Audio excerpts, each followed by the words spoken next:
छत्तीसगढ़ में चुनाव की तारीखें जैसे जैसे नजदीक आ रही हैं, आरोप प्रत्यारोपों का दौर तेज हो गया है। बीजेपी प्रदेश की कांग्रेस सरकार के खिलाफ एक आरोप पत्र जारी करने वाली है। गृह मंत्री अमित शाह यह आरोप पत्र जारी करेंगे। बीजेपी इस आरोप पत्र को सरकार की वादा खिलाफी का प्रमाण बता रही है और कांग्रेस ने पलटवार की बात कही है।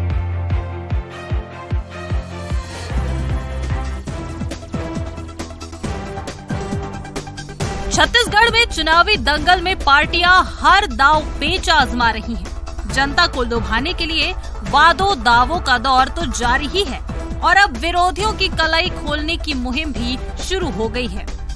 बीजेपी ने कांग्रेस की घेराबंदी के लिए बड़ा प्लान तैयार किया है। पार्टी आरोप पत्र जारी करेगी। रायपुर में केंद्रीय गृह मंत्री अमित शाह प्रदेश सरकार के खिलाफ आरोप पत्र पेश करेंगे।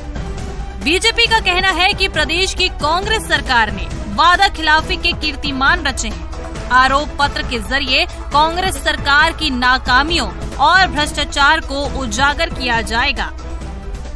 कांग्रेस की सरकार ने जिस हिसाब से न केवल वादा खिलाफी के कीर्तिमान रचे हैं, बल्कि प्रदेश की सारी व्यवस्थाओं को ठप कर दिया है। हर क्षेत्र में सरकार असफल साबित हुई है, चाहे वो स्वास्थ्य का क्षेत्र हो, शिक्षा का हो या लॉ एंड ऑर्डर की बात हो। जनता परेशान है। ये आरोप पत्र उन जनता की परेशानियों का एक प्रतिबिंब होगा।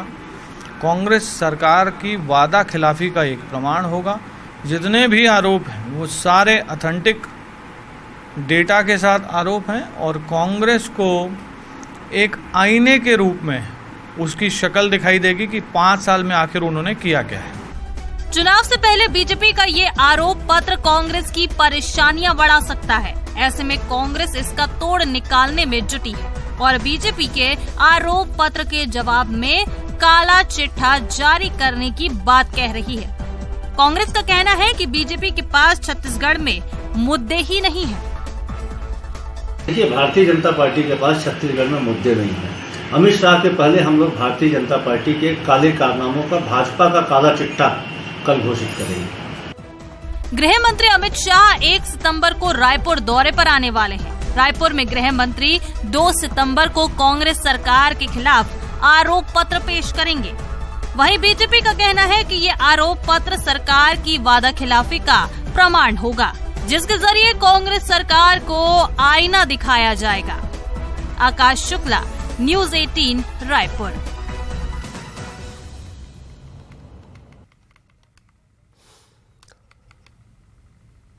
तो आरोप पत्र की यह सियासत है। कोई आरोप पत्र लेकर आ रहा है, कोई काला चिट्ठा लेकर आ रहा है। 2 बेहद खास मेहमान हमारे साथ जुड़े हुए हैं, उनसे आपका तारुफ भी करवाएंगे। चर्चा सत्यप्रकाश जी हमारे साथ जुड़े हुए हैं। सत्यप्रकाश जी, आपका बहुत बहुत स्वागत। तौकीर हमारे साथ जुड़े हुए हैं, आपका भी बहुत बहुत स्वागत। और चर्चा का सिलसिला शुरू करते हैं। सवाल पहला बीजेपी के पास हम जाएंगे। तौकीर साहब, क्या बात है, इतनी तमाम जो आप आरोप गिना रहे हैं, दावे बता रहे हैं, अब ओम माथुर धड़ाधड़ बैटिंग भी कर रहे हैं। शाह जी को 1.25 महीने में 4 बार आना पड़ गया। रजा साहब जी, तो देखिए, ऐसा है कि आरोप तो जो लगना है वो तो लगेंगे, क्योंकि आरोप तो इन्होंने जो काम किया है, इसके पहले आप देखिए, जब छत्तीसगढ़ को हमारे अटल बिहारी वाजपेयी ने जब बनाया था, उसका निर्माण किया था और उसकी घोषणा करी थी, तो कुछ अल्प समय के लिए कांग्रेस की जोगी सरकार आई थी, जिसका भय, भ्रष्टाचार, आतंक, पुलिस आतंक, सारी चीज़ों को जनता ने देखा था और वो इतनी डर गई थी, इतने भय से ग्रसित हो गई थी कि 2003 में भारतीय जनता पार्टी को उन्होंने खुलकर वोट किया था। और जब 2003 में हमारी भारतीय जनता पार्टी सरकार आई और 15 साल तक हमारे डॉक्टर मनमोहन सिंह जी की सरकार जो थी, वो जो विकास की गंगा उन्होंने बहाई है, चाहे सुदूर सरगुजा ले लीजिए, चाहे सुदूर बस्तर ले लीजिए, चाहे इधर राजनांदगांव तक, कहीं किसी भी क्षेत्र में चले आइए, उसका विकास का मॉडल आज तक दिखता है। जो इन्होंने 60 से 65 सालों में बर्बाद कर दिया था, वो हमारी भारतीय जनता पार्टी की सरकार ने जो इंफ्रास्ट्रक्चर खड़ा किया, वो आज तक दिखता है। लेकिन अब ये स्थिति आ गई जब 2018 में प्रचंड विकास को प्रचंड जनादेश के जरिए पलट दिया गया। रजा साहब, देखिए, ऐसा है, झूठी और झूठा वादा कर कर ये सरकार में आई और सरकार बनाई, झूठा वादा कर कर आए। आज झूठा इन्होंने जितने 36 घोषणा पत्र में जो 36 वादे किए थे उसका एक भी अच्छा सा पूरा नहीं किया, एक भी। इनके जो उप मुख्यमंत्री, उन्होंने पहले बोल चुका है, जब वो मंत्री थे तब उन्होंने बोल दिया था कि 12 वादे ही हम सिरे पूरे कर पाए, मतलब वो खुद भी एक्सेप्ट करें लगभग 12 वादे हम पूरे कर पाए। आप अंदाज लगाइए, ये स्थिति है। और भ्रष्टाचार का ऐसा कोई विभाग नहीं, चाहे रेत घोटाला हो, चाहे डामर घोटाला हो, चाहे सीमेंट घोटाला हो, चाहे खाद घोटाला हो, गौठान घोटाला हो, आपका किसी भी प्रकार का घोटाला आप देख लीजिए। शराब घोटाला आपने देखा, और सबसे बड़ा घोटाला शराब घोटाला ही रहा, और आज तक उसको वो दिख रहा है, जनता ने उस चीज को देखा है और इसको समझ गया कि इन्होंने आज तक उन वादों को पूरा नहीं किया, बल्कि वादे की जगह सारे डिपार्टमेंट सिर्फ भ्रष्टाचार में लग गए और अपनी जेब भरते चले गए। और कभी उस ग्राउंड लेवल में उस स्तर पर जाके उस वादों को पूरा करने की कोशिश नहीं। ठीक रजा साहब, वादा तेरा वादा, वादे पे मारा गया। सत्यप्रकाश जी भी हमारे साथ लगातार बने हुए हैं। सत्यप्रकाश जी, आरोप पत्र बनाम काला चिट्ठा, और जब भी ये वादों का जिक्र आता है, घोषणा पत्र का जिक्र आता है, आपकी अपनी पार्टी में भी एक राय नहीं हो पा रही है। कोई कह रहा है कि अक्षरशः पूरा हो गया, कोई कह रहा है कि 12 ही वादे पूरे हुए हैं, कोई कह रहा है कि 20 हो गए, बाकी अभी बाकी हैं। सत्यप्रकाश जी। ललित जी, देखिए, जब चुनाव घोषणा पत्र के वादों की बात आती है और जब हमारी पार्टी और हमारी सरकार बोलती है कि हमने 36 में से 34 वादे पूरे कर दिए, तब तकलीफ हो जाती है भाजपा को। क्योंकि देखिए, इन्होंने आरोप पत्र तो जनता इनके तैयार कर ली थी 2018 में, वही तो आरोप पत्र जो तैयार हुआ तो इनको जनता ने जवाब दिया कि आपका आरोप पत्र हमने तैयार कर लिया है। 2018 में जनता का आरोप पत्र जो बना उसके तहत इनके 14 सीटें मिली। अभी उस समय तो जनता ने देख लिया कि भाई इनका आरोप पत्र, अभी जनता ये देख रही है कि पिछले 4.5 पौने 5 साल में क्या विकास पत्र हुआ है। जनता ने इस बार भूपेश बघेल जी का विकास पत्र बनाया। देखिए, मैं बात करूंगा कि हमने एक भी ऐसा वर्ग नहीं होगा जिसके लिए विकास नहीं किया होगा, जिसके लिए योजनाएं नहीं बनाई होगी। इतने विकास के बाद भी आपको काला चिट्ठा लाने की नौबत आई है सत्यप्रकाश जी? नहीं, देखिए, वो मैं उस पर आ रहा हूँ। देखिए, हमने जैसे बात कर, किसानों की बात कर ली, सिंचाई कर माफी का, बेरोजगारी भत्ते बात कर ली, सही महिला का कर्ज माफी बात कर लीजिए, तमाम ऐसी बातें हैं। 6 से 65 करोड़ खरीदी की बात करिए, तमाम ऐसी योजनाएं हैं। और देखिए, अगर इनकी मैं बात करूं, जैसे वो बोला 2018 में काला चिट्ठा को जो जनता ने बनाया था, उसमें देखिए किसानों को चला इन्होंने 2100, 300, 270 बोनस, बेरोजगारी भत्ता 2003 में बात की नहीं दिए, बेरोजगार शिक्षित लोगों को 2 लाख तक ब्याज मुक्त ऋण देंगे वो नहीं दिया, जो लैपटॉप मोबाइल देंगे वो नहीं दिया। मतलब तमाम ऐसी आरोप, जो डीकेएस घोटाला, नान घोटाला, आखड़वा घोटाला, गर्भाशय घोटाला, इतने घोटाले किए। अब एक मंत्री पद पे बैठे हुए व्यक्ति ने अपनी धर्मपत्नी की या किसी और महिला को बैठा के परीक्षा दिलाने की घोटाला, तो ऐसे तमाम घोटाले थे। और अगर आप मैं बात करूं कि काला अध्याय, देखिए, ये इनको जनता ने ही बोला है कि आपका आरोप पत्र हमने तैयार किया है, तो जनता का चेहरा हम सामने लेके आ रहे हैं कि इन्होंने क्या क्या किया है। हम अभी जनता की आवाज है कि सरकार का क्या है, सरकार को बैठाया किसने? जनता ने बैठाया, जनता ने बनाया। तो सरकार का फर्ज बनता है कि अगर कोई भ्रामक चीजें लेके आ रहा है तो सरकार का फर्ज बनता है, वो जनता का नुमाइंदा है, जनता ने उसको भरोसा दिखाया, तो सरकार जो जनता नुमाइंदा है वो जनता के हिसाब से उनकी बात रखेगा। भाई, आम जनता ये बोल रही है, हम सरकार के तौर पर नहीं बात करेंगे, हम आम जनता के तौर पर बात करेंगे कि आम जनता ये बोल रही है कि आपने क्या क्या किया है।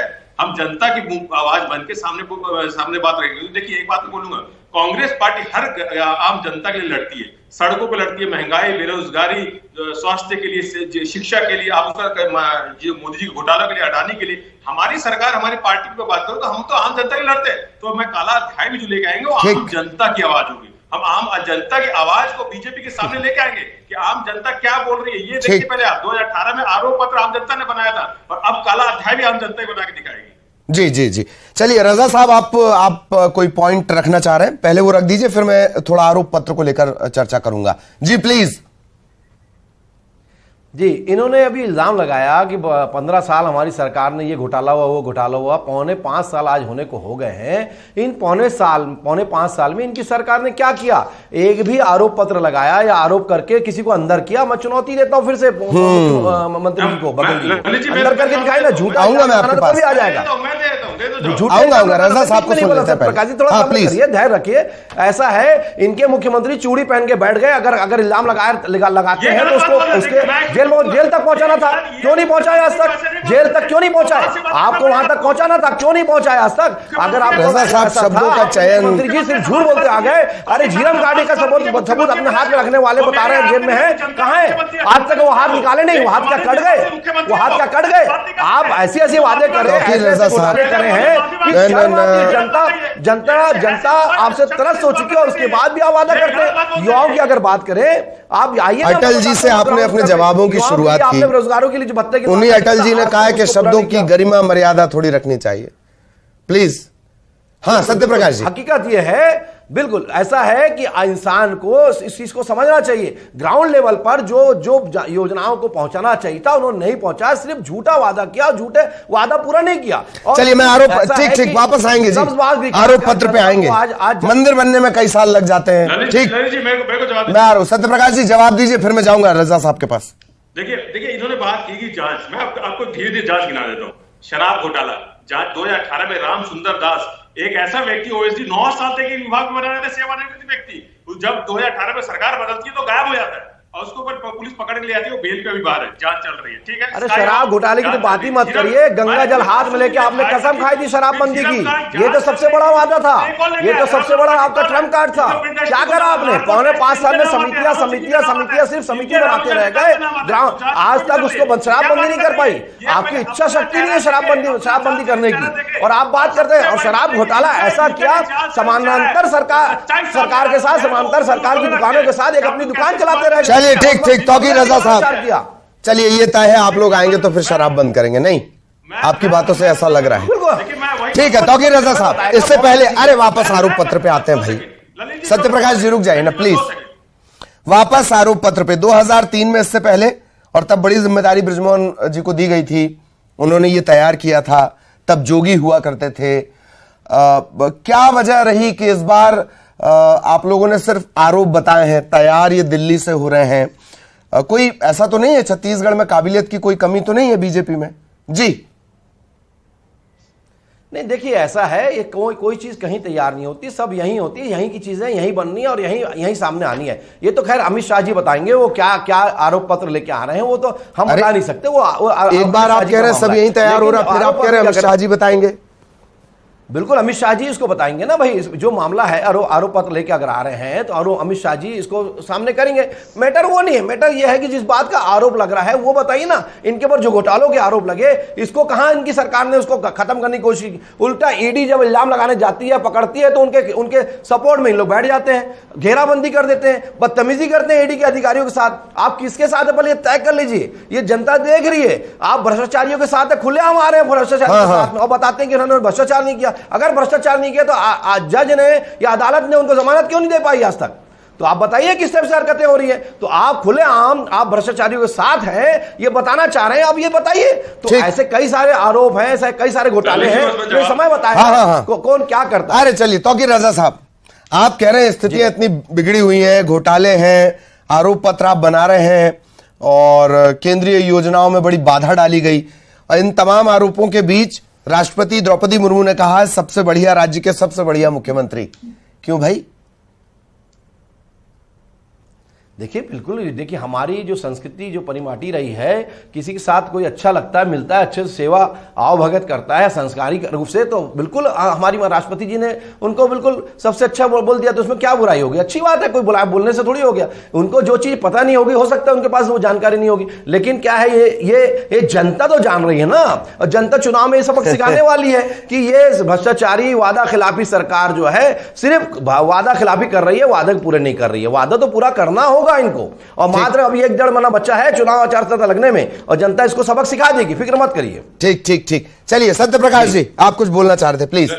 जी लाली जी, सबसे पहले तो बोलूंगा कि इनको पहले सीखना चाहिए कि डिबेट में कैसे बोला जाता है। ये बीजेपी के लोगों से दिक्कत ही है, जब सच्चाई सामने रख दी जाती है ना तो इनको पता चल जाता है, अरे ठीक है, चलिए, हाँ, बगले हाथ लगते हैं कि क्या बोलना है और उल्टा जो सीधा बोलते हैं। पहली बात देखिए, आपने जो ऐसा है ललित जी, आप इनको सिखाइए। देखिए ये नहीं सुन लेते हैं भाई, अरे सुन तो लो यार, अरे छत्तीसगढ़िया बात सिखा रहे, पहले इनको रोकिए।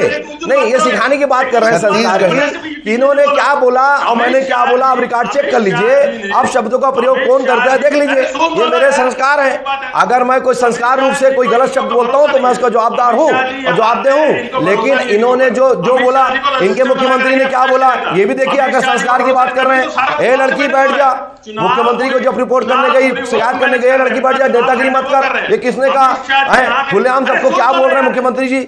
हमारी सरोज पांडे जी को बोलते हैं अविवाहित। अरे भाई, इस टाइप से वर्डों को आप शब्दों का प्रयोग क्या कर रहे हैं? इतने बड़ी संवैधानिक पद के मुखिया हैं और आप क्या बोल रहे हैं? पहले अपने संस्कार देखिए। आपके मुखिया के संस्कार जैसे होंगे वही संस्कार आपके लोगों में आएंगे और कहां जाएंगे। तो ऐसा है, आपको समझना चाहिए। संस्कार और संस्कृति की जो है बातें आपको शोभा नहीं देती। जिसके डीएनए में भ्रष्टाचार और संस्कार के खिलाफ काम करता रहा है, राष्ट्र विरोधी तत्वों के साथ रहे, वो संस्कार सिखाने की कोशिश हमको मत करिए। नहीं, वो हमें मत बताइए संस्कार क्या होते हैं। संस्कार जो है, जितनी अच्छी हमारी भारतीय जनता पार्टी में जो संस्कार है, शिक्षा पद्धति है और सारे संस्कार के हिसाब से हम कैडर बेस्ड पार्टी है, वो करते हैं। शिक्षिता की पार्टी है, हम उस पर कार्य करते हैं। आपका ना कोई राजनीतिक शिक्षा दिखती है, ना कोई संस्कार दिखता है। अरे आप लोग तो आप तो ऐसा राष्ट्रदेश का है, सीधा सीधा चाइना आपके मुखिया लोग जाके। हमने तो अभी ये भी नहीं पूछा कि आपके घर टमाटर आते हैं कि नहीं। खैर, सत्य प्रकाश जवाब देंगे आप बहुत शॉर्ट में, प्लीज। मैं वही बात कर रहा हूँ। मैं ये बोल रहा था, देखिए आपने बोला अमित शाह जी को यहाँ के नेताओं को भरोसा ही नहीं है। वो यहाँ पे असिस्टेंट बन के आ रहे हैं, पूरा चुनाव वो हैंडल कर रहे हैं। छोटी छोटी समितियां, ट्रांसपोर्टेशन समिति, खाने पीने की समिति, पंडाल समिति, ये सब की कौन वहां से रिलीज हो रही है लिस्ट। मतलब अमित शाह जी छोटी छोटी समिति की लिस्ट वहां से जारी कर रहे हैं। ये साफ दिख रहा है कि यहाँ के नेताओं को उनको अभी एक बड़े नेता का बयान आया है, वही बोल रहा हूं। दो प्रमुख बातें उन बड़े नेता ने कही है सत्य प्रकाश जी। एक जो वादों को लेकर मैंने कहा था, उन्हें कोट किया था मैंने, वो बार बार ये कहते हैं कि वादे इतने ही पूरे हुए हैं 20 के आसपास। इसके अलावा उन्होंने कहा कि बीजेपी की स्थिति मजबूत है। तीसरी बात, सरगुजा संभाग में 14 में 14 है आपकी मार्किंग, वो कमजोर जा रही है और बस्तर से स्थितियां आपके लिए अच्छी नहीं है। सत्य प्रकाश जी, देखिए ललित जी, मैं आपकी इस बात का समर्थन नहीं करूंगा कि हमारी वहां पे स्थिति कमजोर है। क्योंकि देखिए बस्तर की मैं बात करूं, आज खुद अमित शाह जी आए थे, बोले थे कि 65% अब नक्सली हमले कम हो गए हैं और आज सड़क मार्ग से केंद्र के नेता जा रहे हैं। तो ये देख रहा है कि बस्तर में क्या हालात है। वहां स्कूल खुल रहे हैं, आत्मानंद स्कूल खुल रहे हैं, कॉफी का उत्पादन हो रहा है, 6 से 65 वनों की खरीदी हो रही है। हमने वहां दंतेवाड़ा में मेडिकल कॉलेज प्रस्तावित कर दिया। तो हमने काम किया है। नहीं, ठीक। अब मैं आपको रोकना चाह रहा हूं। बहुत सारा वक्त तो अपना शोर में निकल गया, बहुत सारा वक्त अपना शोर में निकल गया। रजा साहब, नहीं प्लीज, वक्त की कमी है। और रजा साहब आपका, सत्य प्रकाश जी आपका बहुत बहुत धन्यवाद। हमारे दर्शकों ने इतना शोर भी देख लिया, सवालों के जवाब भी सुने, उनका डबल धन्यवाद। बहुत बहुत शुक्रिया। इस शो में इतना ही, नमस्कार।